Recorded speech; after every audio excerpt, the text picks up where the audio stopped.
ชมพบกับบ่าวน้อยในมื้อนี้เนาะบ่าวน้อยก็จะนำพาทานเที่ยวพระธาตุหลวงเวียงจันทน์เนาะพ่อแม่พี่น้องซึ่งยับจอมอกมากับบุญนมัสการพระธาตุหลวงเวียงจันทน์ประจำปี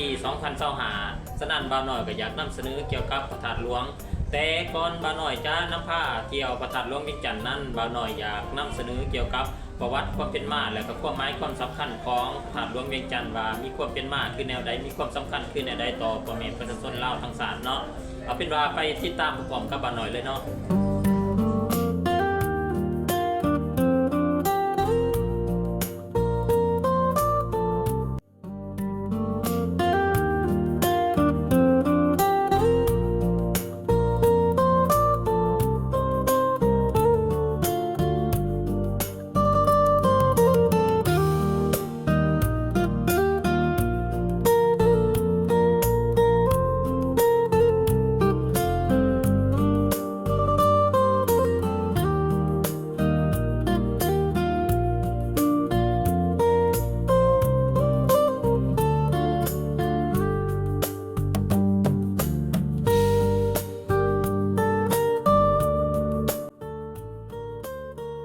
พระธาตุหลวงเวียงจันทน์เป็นปูชนียสถานโบราณอันศักดิ์สิทธิ์และเป็นสัญลักษณ์ของประเทศลาว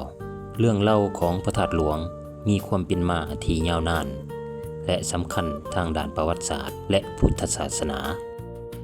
ประวัติความเป็นมาโดยย่อการสร้างขังทำอิฐในศตวรรษที่ 3 ก่อนคศตามตำนานอุลังคธาตุพระธาตุหลวงถูกสร้างขึ้นเทื่อทำอิฐในปีพศ236ก่อนคศในสมัยสร้างเมืองเวียงจันทน์แม่นพญาบุรีจันทร์ประสิทธิศักดิ์ผู้ก่อสร้างเมืองเวียงจันทน์การสร้างขังทำอิฐเป็นลักษณะอุโมงค์หินกว้มพระบรมสารีริกธาตุไว้และใส่ชื่อว่าพระธาตุเจดีย์โลกาจุฬามณีหรือแปลว่าธาตุพระแก้วยอดโลกการสร้างครั้งที่ 2และปรับปรุงครั้งใหญ่ในปีคศ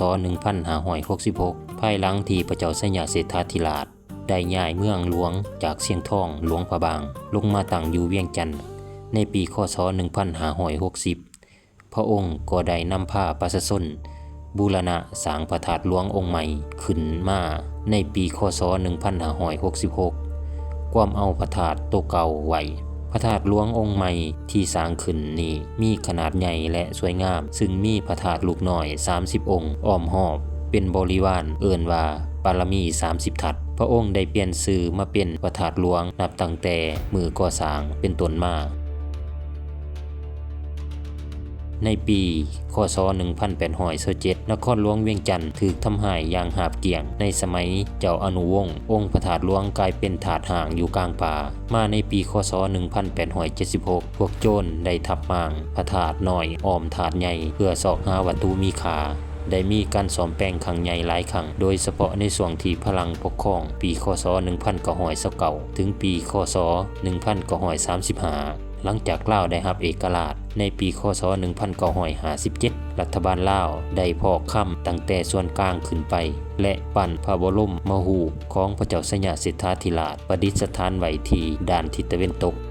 พระธาตุหลวงเวียงจันทน์จริงบ่เป็นเพียงแต่สถานที่ศักดิ์สิทธิ์ที่บรรจุพระบรมสารีริกธาตุขององค์สัมมาสัมพุทธเจ้าเท่านั้นแต่ยังเป็นเครื่องยืนยันถึงประวัติศาสตร์อันยาวนานและเป็นศูนย์รวมแห่งจิตวิญญาณของประชาชนลาวชาวพุทธมาจนเท่าปัจจุบัน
ผ่านหลายยุคหลายสมัยพระธาตุหลวงเวียงจันทน์ได้รับการปฏิสังขรณ์ขึ้นใหม่เป็นเวลาหลายครั้งเนาะพ่อแม่พี่น้องจนฮอดปัจจุบัน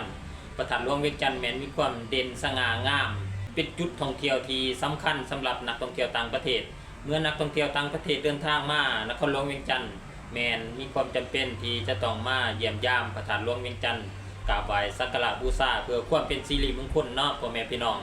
บุญนมัสการพระธาตุหลวงเวียงจันทน์จัดขึ้นในเดือน12เพ็งซึ่งสำหรับปี2025นี่แม่นกงกับวันที่1หาวันที่5พฤศจิกายน2025ซึ่งจะมีหลายกิจกรรมที่ส่งเสริมทางด้านวัฒนธรรมยึดของประเพณีอันดีงามเอาเป็นว่าเราไปติดตามรายละเอียดพร้อมกับบาน้อยตื่มอีกเนาะ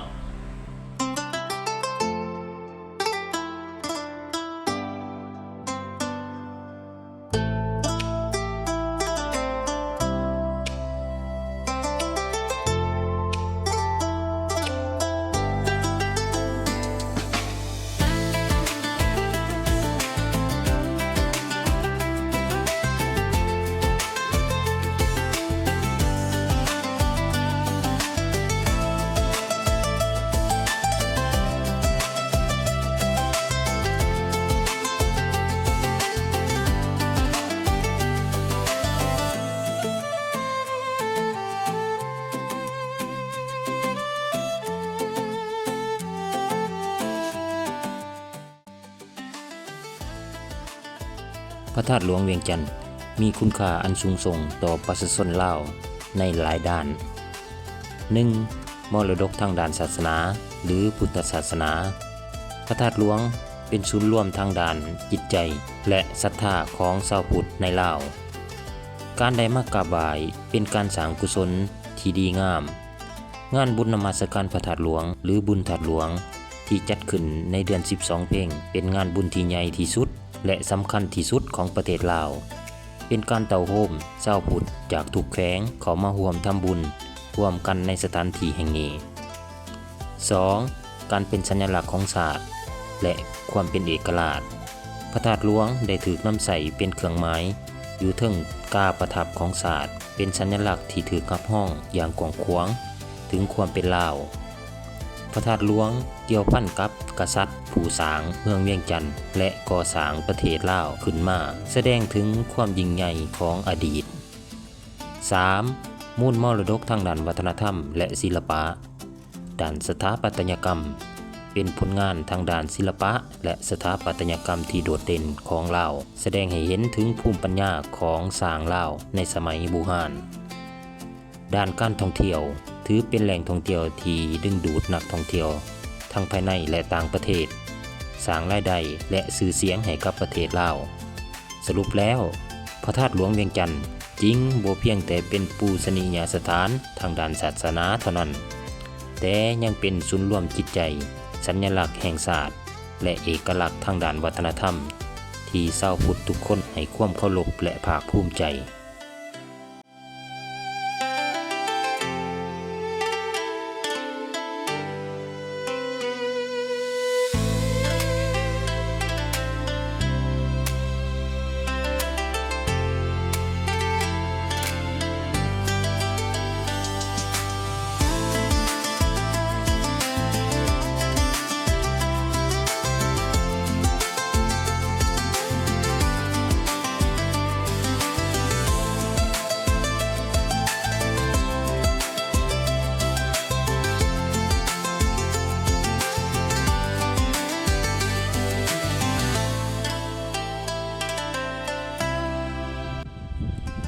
พูดถึงเรื่องเล่าและประวัติความเป็นมาของพระธาตุหลวงและการนำพาเที่ยวของบ่าวน้อยใน EP นี้เนาะท่านผู้ชมวันนี้เวลาของบ่าวน้อยก็สิ้นสุดลงแล้วเนาะท้ายสุดนี้บ่าวน้อยก็ขอขอบใจ FC พ่อแม่พี่น้องลาวพ่อแม่พี่น้องไทยที่ติดตามบ่าวน้อยตลอดเวลาเนาะท้ายสุดบ่าวน้อยก็ขออวยไส้พรให้ทานจงมีสุขภาพแข็งแรงพรได้ที่ประเสริฐพรได้ที่ลำเลิศขอจงเกิดไม่แก่ทาน